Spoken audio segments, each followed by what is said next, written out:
दोस्तों, आज की कहानी है एक ऐसे लड़के की कहानी जो हर एक बात पर ज़रूरत से ज़्यादा सोचता था।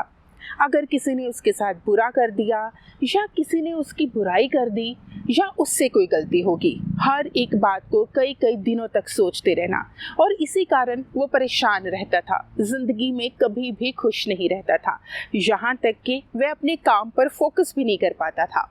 तो उसकी इस आदत से परेशान होकर एक दिन उसके दोस्त ने कहा कि बौद्ध मठ में एक गुरुजी आए हैं, तुम्हें उनसे मिलना चाहिए, क्या पता तुम्हारी परेशानी दूर हो जाए। तो वो लड़का जो है वो बौद्ध मठ में जाता है, गुरुजी से मिलता है और अपनी सारी परेशानियां बताता है। गुरुजी बौद्ध मठ के अंदर जाते हैं, कुछ समय के लिए नहीं आते, लेकिन जैसे ही वे बाहर आते हैं उनके हाथ में एक मिट्टी का गिलास होता है जिसमें पानी भरा होता है। तो वो आकर लड़के से पूछते हैं कि बताओ ज़रा, इस गिलास का वज़न कितना होगा। तो वो लड़का कहता है कि सही तरीके से तो मैं नहीं बता सकता, लेकिन बहुत कम वज़न होगा। तो गुरुजी कहते हैं कि अगर मैं इस गिलास को पकड़ कर रखूं तो क्या होगा। तो वो लड़का कहता है कि कुछ भी नहीं होगा। तो गुरुजी कहते हैं कि अगर मैं इस गिलास को 1-2 घंटे तक पकड़ कर रखूं फिर क्या होगा। तो वो लड़का कहता है कि आपका हाथ जो है वो दर्द करने लग जाएगा। तो गुरुजी कहते हैं कि अगर मैं इसी गिलास को कई दिनों तक, कई हफ्तों तक पकड़ कर रखूं फिर क्या होगा। तो वो लड़का कहता है कि इससे आप बहुत बड़ी परेशानी में पड़ जाएंगे, आपका हाथ सुन्न हो जाएगा, आपको लकवा भी मार सकता है, आपकी मांसपेशियों में जकड़न हो जाएगी और आप बीमार हो जाएंगे। तो गुरुजी कहते हैं, बिल्कुल ठीक कहा तुमने।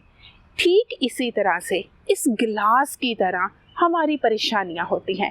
हमारी ज़िंदगी में बहुत सारी परेशानियां आती हैं, बहुत सारे दुख आते हैं, बहुत सारे लोग हमारी आलोचना करते हैं।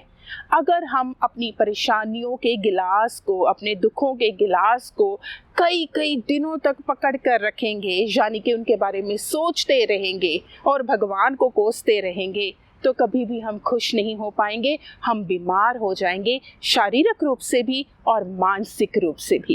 इसलिए ये जो गिलास होता है ना, जो हमारे दुखों का होता है, परेशानियों का होता है और लोगों की हुई बुराइयों का होता है, इस गिलास को जितनी जल्दी त्याग दो, जितनी जल्दी रख दो, उतना ही अच्छा होता है। हालांकि कुछ देर तक परेशानियां हमारे साथ रहती हैं, थोड़ी देर तक पकड़ो इन गिलास को, लेकिन बहुत जल्दी आप इस गिलास को छोड़ दो, नहीं तो आप जिंदगी में कभी भी खुश नहीं हो पाएंगे। इसलिए दोस्तों, जिंदगी में अगर खुश रहना है तो जो भी परेशानियां आती हैं, जो भी मुसीबतें आती हैं, जो भी दुख आते हैं और जो भी बुराइयां या आलोचना हमें सहने को मिलती है, हमें हंसकर स्वीकार करना चाहिए, सीखना चाहिए। अगर हमने अतीत में कोई गलती की है, हमें उस गलती के लिए खुद माफ़ी मांगनी चाहिए और उसमें सुधार करना चाहिए, ताकि दोबारा हम वो गलती ना कर सकें। अगर किसी ने हमारे साथ बुरा किया है तो हर समय उससे बदला लेना है, उससे बदला लेना है, इस पूरी भावना में जलते रहने से अच्छा है कि आप उस इंसान को माफ़ कर दो। अपनी ज़िंदगी में आप जो कुछ कर रहे हैं साफ नीयत के साथ, ईमानदारी के साथ करो, तभी आप ज़िंदगी में खुश रह सकेंगे और वो परेशानियों का गिलास जल्दी से अपनी ज़िंदगी में से दूर कर दो। आज के लिए इतना ही, फिर मिलेंगे। धन्यवाद।